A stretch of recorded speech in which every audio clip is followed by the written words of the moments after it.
It takes a special black man in America to love a richly melanated sister, because most black men just have been conditioned to see beauty differently. Now you would end up being in Jungle Fever as Yeah. well.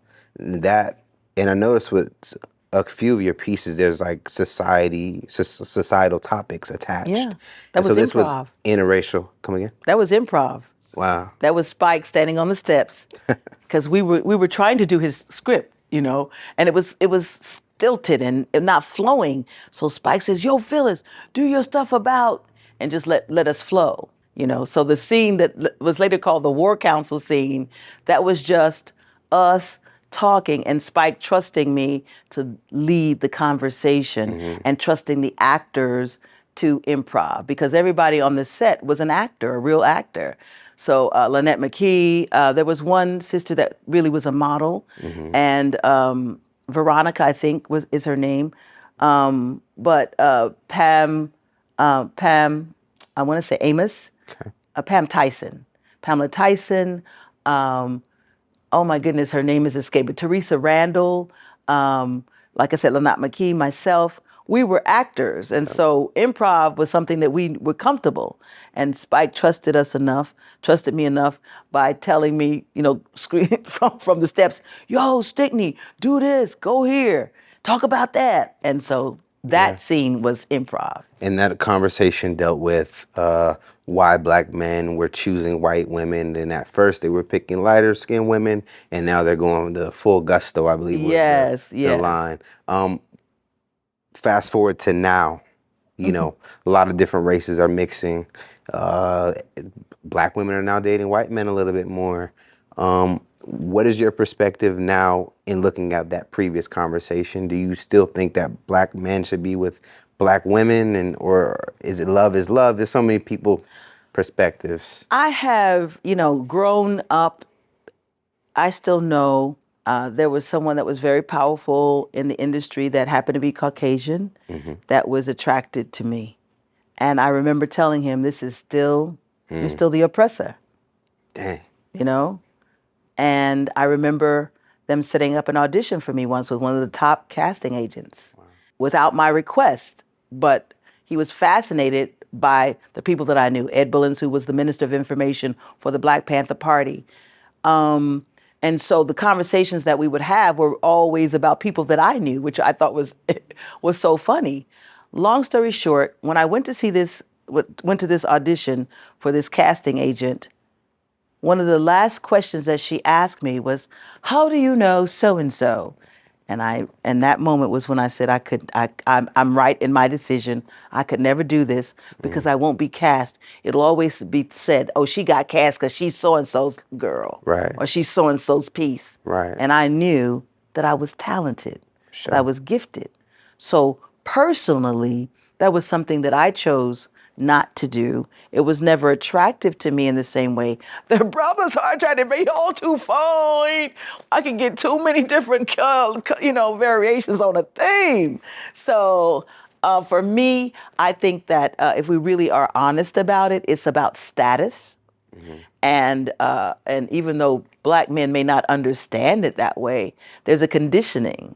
And when you have been told that black, even though we hear black of the berry, the sweet of the juice, when you are made to feel subconsciously, subliminally, however, that this is more valuable than that. Right. And this will get you more status than that. And what you're seeking is status, then you're going to go or be attracted to that which is more status. Right. Gives you more status. Cola Buff wrote an article about beautiful black women or something, and she actually used me as the standard of beauty, which blew my mind because growing up, I didn't buy mirrors. I just said this to actually Shep, who wants to direct one of my one-woman shows, and so when I tell people I didn't have mirrors.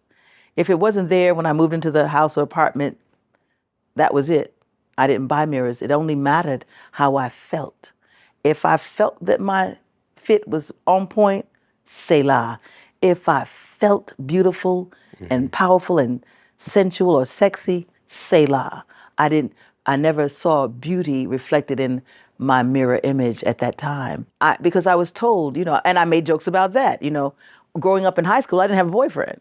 It was old black Phyllis Stickney. You talking about old black Phyllis Stickney? If I said I had a crush on somebody or I liked somebody, you talking about old black Phyllis Stickney? Old black Phyllis Stickney? So I had to grow. So I was an overachiever. I was going to be the best dancer, the best dressed, the smartest, because I wasn't pretty. I wasn't attractive. So I had to have something else to offer besides physical attraction or beauty because I wasn't considered that.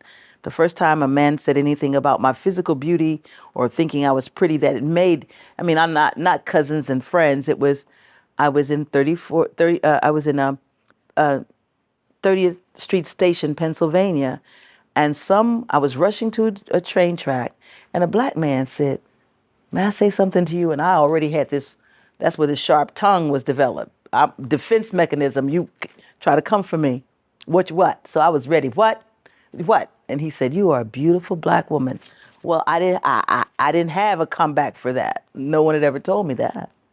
So I was 24 years old. How did it make you feel? It humbled me because I knew he was sincere. So comedy, I talk about light girl. I got my light girl towns. DC's a light girl town. Detroit's a light girl town. Okay. Chicago's a light girl town. You know what I mean? Little brown girl. I said it takes a special black man in America to love a richly melanated sister, because most black men just have been conditioned to see beauty differently. Yeah. Why do you think in today's age you see black women going outside of dealing with black men? I think that historically, there was always, Massa always desired us, so we would not have the miscegenation that we have. It was not, so we were always desirable to them, rather than whatever they want to say, whatever lies or however they want to flip the truth or actual fact. I think that sometimes, even me in my thinking at this age, not that I ever would, I love black men, but there's a time that we get tired of not being respected, adored, Right. valued. And so I have friends that are married to men that are not black or dating men that are not black. And I sometimes look and see how they are adored. To be adored, and at some point you go, okay, I want somebody to adore me. I don't care what he looks like. Because somebody just adore me, please. Right. Somebody adore me, like me, love me, value me, have patience with me. So I think it becomes someone that feels, checks those boxes and feels those, and at some point you don't care what the color is. I think that some sisters, just like the brothers, looking for status, looking for other things, and so they find those other nationalities or quote unquote races are more attractive, or will help them achieve what they want to achieve. Some, I think, are because of the pain. Yeah. And that I say often, I say it in jest, but it's serious. Most of the things I think funniest things come from truth. If you're dealing with a sister or you're dealing with a brother, you're dealing with a certain level of pain and issues. We all got issues. I don't care who it is. So if you're dealing with a brother, you got to some issues are going to come with the package. Right. So now you just got to figure out how much issues or how much baggage you can take from him and vice versa.